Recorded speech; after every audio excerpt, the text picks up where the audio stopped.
Next on Worcester News tonight, the family name some tied to the opioid epidemic is also connected to a Worcester college. The school has no plans to make changes. Plus, CBD products are becoming more available on the market, but a Central Mass business is warning people to be aware of their ingredients.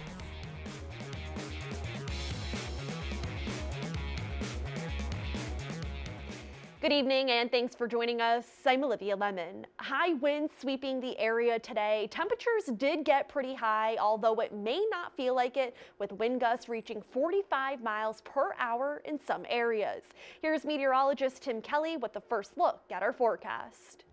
Well, I would say we got off pretty easy considering we had a major nor'easter, close to 2.5 inches of rain, 50-mile-an-hour winds on Nantucket. Meantime, thunderstorms with snow going across northern Vermont.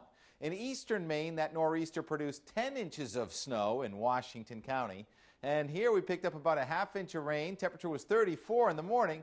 We made it up to 60 and it was beautiful for a while. And now the clouds have come in and it's very windy outside and it's getting colder quickly. Temperatures falling through the 40s, through the 30s to about freezing. When we wake up in the morning, it's still windy, so there's a wind chill factor. I think we're going to have plenty of sunshine. It looks like a nice day tomorrow. Go to lunchtime, noon, about 40 degrees. So it's about 20 degrees colder than today. In the mountains of northern New England will be about freezing. We do get to the mid-40s by afternoon. The wind should relax. I think at the coast it stays a little gusty, but in the morning, well, outside tonight we're gusting past 45 miles per hour. Tomorrow more like 20 miles per hour. And then Friday, it looks like clouds and a chance of rain, maybe a mix in the 10-day in a few minutes. All right, thank you, Tim. More than 3 years after Trooper Thomas Clardy was killed on the Mass Pike, a trial date is set for the man charged with causing his death. Prosecutors say David Naguna was driving under the influence of marijuana on March 16, 2016, when his car hit Trooper Clardy's cruiser.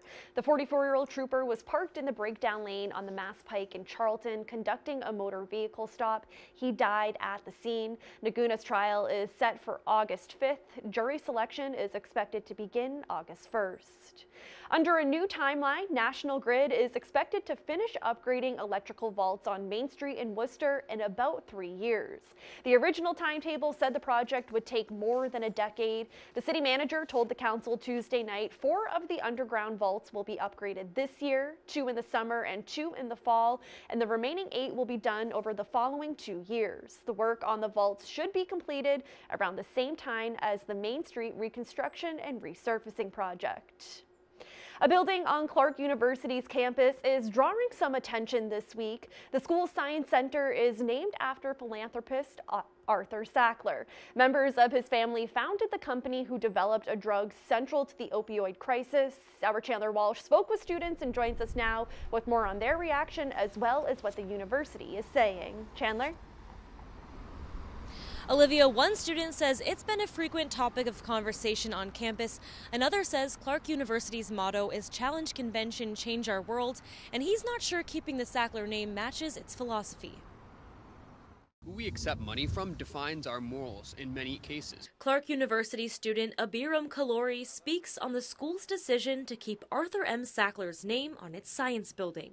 The Sackler family, who founded Purdue Pharma, is under fire for allegations they've profited from the sale of OxyContin.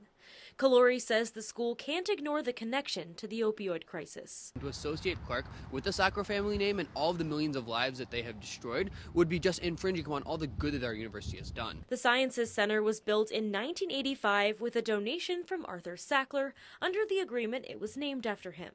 Clark released a statement saying Arthur M. Sackler died in 1987, 8 years before the development of OxyContin. The actions that are under scrutiny regarding OxyContin pertain to other members of the Sackler family.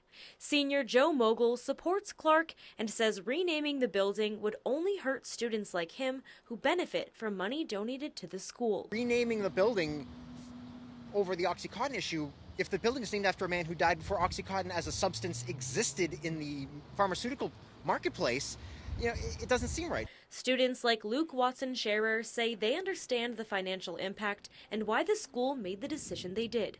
He says the issue goes beyond Clark, but organizations need to keep their communities in mind. If you know that a lot of your student body comes from a place where like they are from communities where the opiate crisis is very big, or these pills are being abused, then you should be aware that like your student body priorities should come above any financial gain you have from that. Clark says they're outraged by the promotion of OxyContin and the health crises sales have caused. They also say Arthur's direct family members also condemned promotions from Purdue Pharma. Live at Clark University, Chandler Walsh, Worcester News Tonight.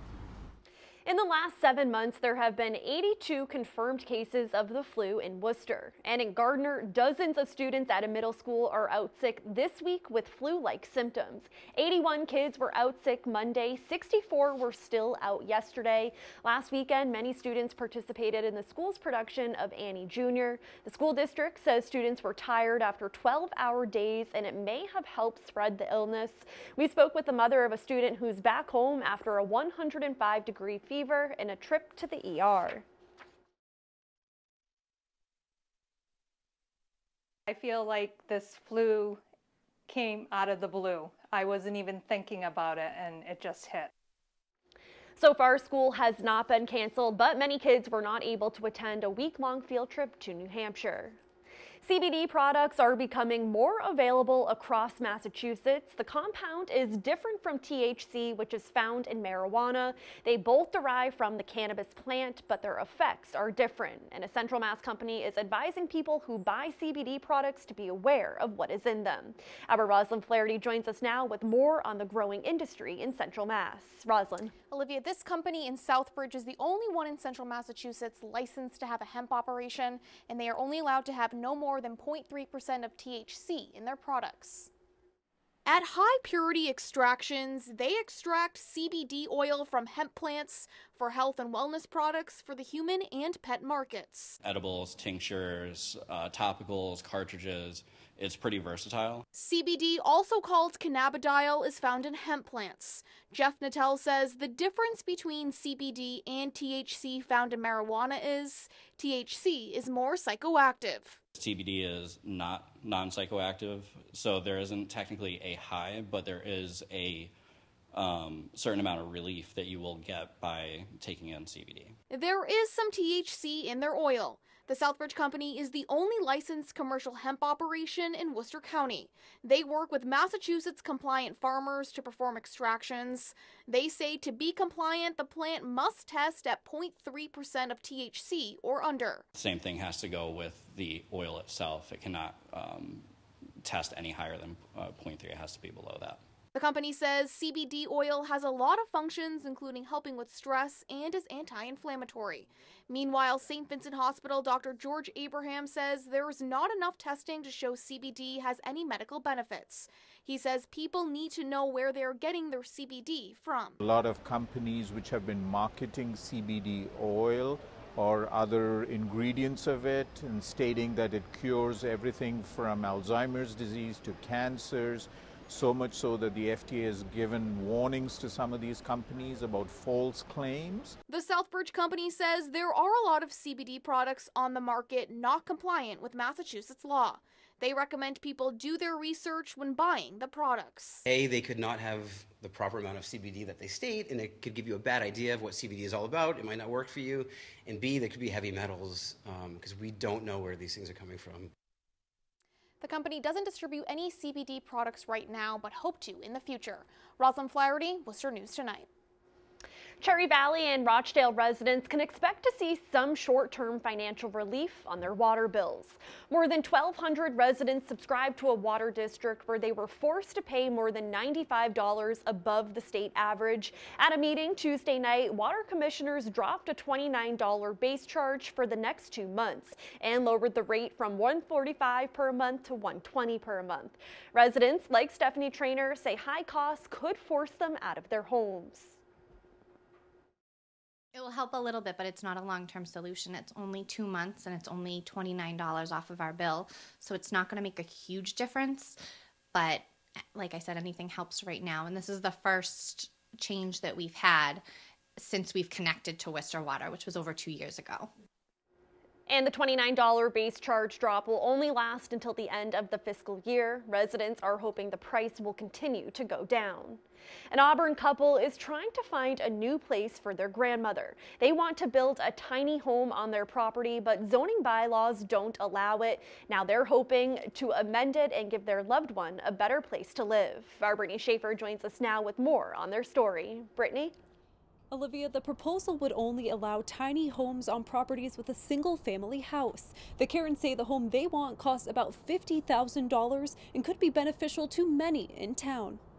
It would only come from about where we're standing here to this joint. Bill and Dominique Karens wanted to put a tiny home on their Auburn property, but they found out the town's zoning bylaws don't allow it. So now the Karens are working on a citizen's petition article to amend the law. The zoning bylaws need to change to allow the dwellings to be permanently lived in. To have it be kosher with the town previous to now, you would have to put an in-law addition on. It would have to be attached to the house. It's just not affordable for us, and I don't think for many other people. Their inspiration is William's 90-year-old grandmother. He says she is unable to live on her own. My grandmother, of now 90 years old, had broken her hip. She was living on her own and had to be put into an elderly housing sort of rehabilitation center. Other families would be interested in that kind of approach to living, you know, to have family all around and ensure that everyone's comfortable, independent, as opposed to living in a senior home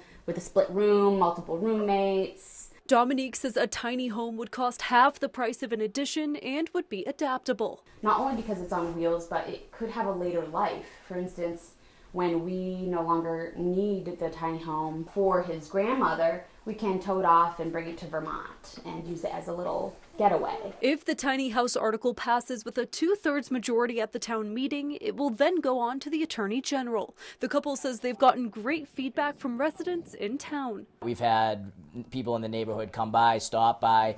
They would like to see where the site would be, and they were all for it. Hope that it works out in an expedited fashion. The town meeting is May 7th. If the article passes, Auburn would become only the second town in the state to allow tiny homes. Brittany Schaefer, Worcester News Tonight. Members of the Boston Red Sox organization pay a visit to Worcester Senior Center Wednesday. In honor of the team's upcoming home opener, seniors were able to get a taste of the sport with hot dogs, Cracker Jacks, and popcorn. Team historians talked about the 100-plus years of Red Sox history, while seniors also got a chance to take a picture with the 2004 World Championship trophy. I would have to say that what makes it special to be the historian for the ball club is that you know that you have an audience that appreciates history and knows their history. And Red Sox home opener is next Tuesday against the Toronto Blue Jays.